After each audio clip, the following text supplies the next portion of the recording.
Good morning. Happy New Year. And it is a Happy New Year, although it came very close to not being such a Happy New Year for a lot of people this year. I'm here to announce, in partnership with the Mint Hill Police Department and the FBI, that we have foiled a terrorist attack that was planned to take place on New Year's Eve in Mint Hill, North Carolina. Now, New Year's Eve, we all know, is a wonderful time where we all celebrate the past year, we look forward to and plan the next year, and everyone deserves to do that, to celebrate the new year without being concerned about their personal safety. And thanks to the law enforcement that stands with me today and others, we are fortunate that people can do that. The FBI, the Mint Hill Police Department, the New York Police Department worked around the clock on this matter, not just building a case for us, but surveilling the subject and making sure the public was safe at every moment, including Christmas Day. They worked around the clock on this, and I very much appreciate it. The defendant here lived in Mint Hill. The planned attack was to take place in Mint Hill. And I want to thank Chief Joe Hatley of the Mint Hill Police Department for being with me here today and for your work over the holidays, Chief. I really appreciate it. I'm sure you know Jim Barnacle by now. He's the special agent in charge of the FBI for North Carolina. The FBI worked tirelessly on this case, and I can't thank you enough for that.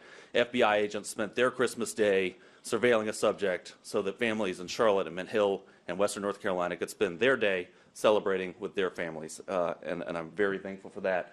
That is true public service. If you see a police officer or an FBI agent, please thank them for spending their holidays on this so that we all could spend our holidays with our families. I also want to thank the prosecutors in my office who also worked over the holidays getting a search warrant and an arrest warrant and making sure that the public was safe and that this terrorist attack was foiled. The defendant here is an 18-year-old named Christian Sturdivant. He has been planning this attack for about a year, but he's been planning an attack for far longer than that. He was planning this attack in support of ISIS, and we have charged him with attempting to provide material support to a foreign terrorist organization, that organization being, of course, ISIS. Now, this is still very much an active investigation. We had to act quickly here to protect the public, so we are light on details, but we'll tell you as much as we can, and Mr. Barnacle will probably tell you more than I will about those charges, but I thought I would give you an overview of what's in the federal complaint and the charges that we charged. So Mr. Sturdivant started on the internet. He started reading ISIS material, started going to ISIS websites, making TikTok videos, and eventually reached out to what he thought was a member of ISIS. In reality, was an undercover agent with NYPD in New York. He pledged his allegiance to ISIS with that undercover agent, and he disclosed his plans to, quote, do jihad soon. He then met a second undercover with the FBI, who he also thought was an ISIS participant, and he started to be very specific with his plans. He talked with that undercover agent, again, who he thought was ISIS. He talked about where he was planning to do this attack, which was at a grocery store and a fast food restaurant in Mint Hill, places that we go every day and don't think that we may be harmed. He talked about what means he would use to kill innocent people. He said he was going to wear a Kevlar vest and attack people with knives and hammers. And of course, he talked about when he was going to carry out this attack, which was New Year's Eve. A time when American life is on full display, right? We're all out there in crowds celebrating all that has happened this year, all that is to come, that we are so proud of. And that is when he planned his attack to attack that American way of life.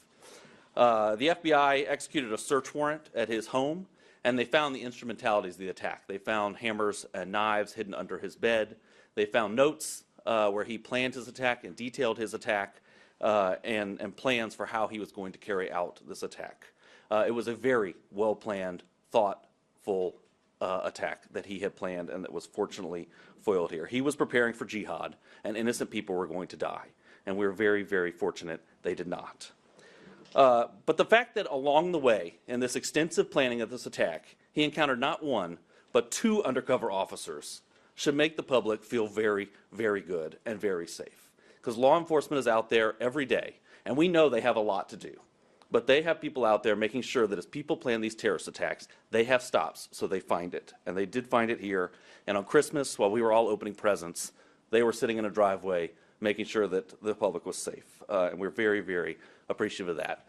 Mr. Sturdivant was arrested on New Year's Eve, the day he planned his attack. Of course, it did not become public today. It has been under seal until today. He made his initial appearance in federal court this morning, about an hour ago. And this case is now moving through the judicial process. So he will have a preliminary hearing After that, in a detention hearing, and of course we will seek that he remain detained, but that's up to a federal judge on that issue. He faces a statutory maximum sentence of 20 years, but as I always tell you, every individual defendant gets a sentencing hearing where a judge takes into account a host of factors under the United States sentencing guidelines. They look at that individual defendant. The judge, he or she, looks at that individual defendant and makes a decision on sentencing, so we don't know what the ultimate sentence will be here. Originally, I think it is notable, as part of their efforts, the FBI took Mr. Sturtevant to a state magistrate judge to try to have him involuntarily committed. And that was because he had threatened not only other people's lives, but in the process said that he planned to die by a policeman shooting him. So he had threatened other people's lives and self-harm, but the state magistrate judge denied involuntary commitment. Fortunately, the FBI did not give up then and continued to build a federal case and get the evidence they needed to charge him and detain him and keep everyone safe on New Year's Eve. And I'm very, very thankful for that because countless lives were saved here. On New Year's Eve, everyone is at the grocery store.